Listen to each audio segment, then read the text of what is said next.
Conditions that we found that was necessary for attaining and maintaining accreditation based upon how we got to where we were today is one, finances of the district, academic achievement and accreditation, reforming the electoral process, boards of education, statewide and local, and charter school accountability. Our plan for return to the elected board acknowledges the challenges that exist in the additional state supports that need to be in place for the district to attain and maintain accreditation. In many states, takeovers around the nation, where the takeover was for financial reasons only, part of the solution was debt forgiveness. In Kentucky and Baltimore, state intervention in school districts was coupled with significant increases in state funding to improve educational programs. We recognize that it has cost considerably more to educate a student who faces the challenges of living in an urban environment, high unemployment, lack of health care, lack of financial resources, and lack of stable and affordable housing. One of the recommendations that we propose, which is part of the transition back to the democratically elected local control board, would include the state and the desegregation plaintiffs for giving the school district's debt to the desegregation fund and giving the district the rest of the money in the desegregation fund to pay off the deficit. As of now, the school district has an outstanding loan of $36.5 million to that fund. Currently, they're supposed to be repaying $7 million a year. There has not been a payment. And there's currently approximately $78 million in the bank now under that fund. And that's something that we're looking at how to attach those dollars since the desegregation agreement is over. That ended July last year. While zeroing the debts of the general operating fund would free the district of the weight of past financial mistakes, significant challenges would remain with the budget in terms of operating costs. The chief of these derive from three sources: a state constitutional provision, which is the Hancock Amendment, which fetters the ability of poor or underperforming districts to improve by preventing them from increasing tax revenue, the expansion of special education services, and a lax charter school law that allows for the unfettered growth in buildings and administration costs at the expense of student instruction. We propose a transition plan that would include a proposal to voters to return funding to the previously voter-approved rate and to undo some of the Hancock Amendment rollbacks, which would only go into effect with the commencement of the transition to a democratically elected school board. Third, we recommend that the state pursue cost share between public services such as housing, health care, dental, and other services through the full service community schools that already exist in the district. We urge the state to fully fund early childhood education, which is only being funded with the title funds. Also summer school, which is not fully funded but reimbursed, and transportation, which is only reimbursed up to 30%. So those costs are pretty heavy on the district. We also recommend a tax for special education services in the city of St. Louis. We provide special services to special needs kids with the same funds that we provide for everyone else. There's a special tax in the county. So I think that's something that, we think that's something that definitely we need to look at. Six is collaboration between the St. Louis public schools and the public libraries will provide personnel and resources to school libraries. And would be urging DESE to waive the requirement that school district needs to provide library services in-house. We think combining the public libraries and our libraries would really not only bring us more resources into those libraries, but also help us with the cost of providing a full-time librarian in those facilities. Number 7, we recommend St. Louis Public Schools provide development service to work in cooperation with the St. Louis Public Schools Foundation to research and solicit grants and other revenue streams. This is something that we talked about, that we're thinking outside the box. We already have a school foundation in place that solicits grants and other resources for different programs. Here, we want to broaden and expand it to look at other revenue streams. Thank you.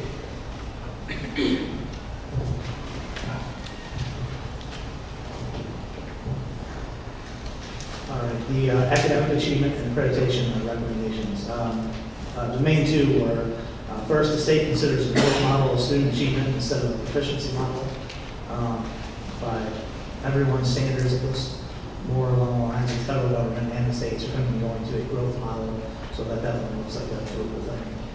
The second one is something that's very specific to us with, well, I guess it would affect all the districts, but the assessment of the school performance should be based on the students who are enrolled long enough to benefit from the instruction at the school.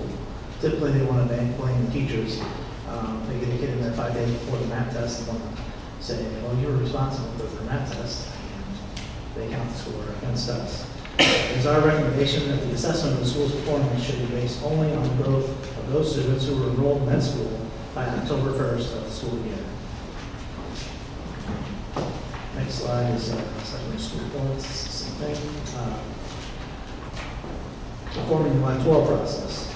We looked at the what's happened here in St. Louis, and after having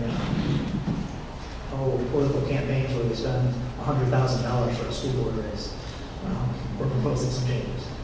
We propose reforms in campaign laws for elected school board candidates in districts with more than 15,000 students. School board races will be funded by the state. There will be a cap on the amount of additional funding a candidate can raise. And because the school board is a volunteer position, it takes a considerable amount of resources and time. This reform should encourage highly qualified candidates to file for the office. At the same time, and more parents who don't have the resources, if the state funded more parents to run. At the same time, it will help to eliminate the possible corruption that accompanies raising funds for office. Many times it is, well, are you going to approve this, then we'll endorse you. Are you going to approve that, we'll endorse you. I think I'm on this one too, yes. Okay, all right, over Katie. Okay, so in order to help us along with our local boards of education, we believe that additional training from the administrative staff within the school district would be very helpful for those of us who sit on the school board, especially during the beginning of the term when there's a lot to learn and most of us who serve on a school board are not necessarily cognizant of all the intricate details that are involved in running a school district. So that is imperative for an effective school board. We also believe on a state level that a representative from St. Louis needs to be appointed to the State Board of Education. That has been a vacancy for years now and doesn't seem to be coming to an end anytime soon, but we do believe that St. Louis needs to be represented effectively on that state board. Charter schools are a huge issue in the city of St. Louis. At this point, our report believes that a moratorium needs to be placed on charter schools until the city of St. Louis district can right-size itself. We have fluctuating numbers every year. Families are moving in and out. People are leaving the district. They're returning to the district when they try another school and find that it doesn't work for them. When we have charter schools popping open right and left and randomly having numbers of schools that don't necessarily have any correlation to the number of students available to fill those schools, it's just somebody decided to open a school and tax dollars are then diverted toward that school. That provides a very ineffective system for maximizing the impact the dollars available can have. So we believe that charter schools need to be held steady until we figure out how many schools are actually needed in the district of the city of St. Louis. The State Board of Education is the one that establishes standards for charter school sponsors, and those standards, we believe, must include an evaluation of the curriculum and instruction, the facilities, the health and safety, the educational programs offered, and the compliance with state performance standards.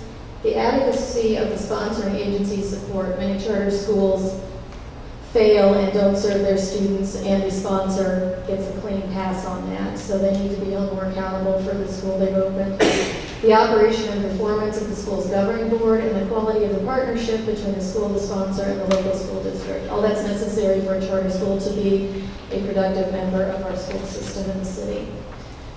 We believe the sponsor of a charter school should annually conduct a Missouri School Improvement Plan assessment. The MSIP is the acronym you may hear for that, of each school that it sponsors based on the State Board of Education standards. And a sponsor of a charter school may revoke a school's charter or place it on probationary status if that charter school fails to meet the standards under MSIP. A charter school sponsor, we believe, must affirm or withdraw their sponsorship of the charter for the academic year that's coming up next for those students by December 31st of the year preceding. Meaning, if a school planned to close in the fall of 2011, they should be notifying the students and families who attend that school by December 31st of 2010, instead of doing it at any random time they choose to. This would allow families to make other arrangements, not to be left in the situation we recently saw where a charter school closed with no notice to anyone with Bethel, Hedgeman Lyle, and the families were left scrambling. So we believe that if they're going to be a sponsor, they should be responsible to the community and make sure that if they are going to withdraw that sponsorship, that the families are given adequate notice. And so in summary, we need your support as the public and the citizens of the city of St. Louis. We would like feedback on this report. This is our draft. We have received feedback, but we want to hear from everybody, those who agree and those who don't agree. We want your constructive feedback on this, and you can see that you could contact any of us personally or at the Board of Education email, which is right up there, slpselectedboe@yahoo.com. Please watch for updates from us on our website, www.slpsboe.org, to see how this initiative is going. And finally, if any of you are willing to provide video testimonials regarding this effort and why the school district would be better governed by our elected school board, we would love to have your participation. We think your voices are as powerful, if not more powerful, than ours are. And if you would like to help contribute to that, please talk to any one of us, and we can ask for your help with the public education campaign. So, thank you.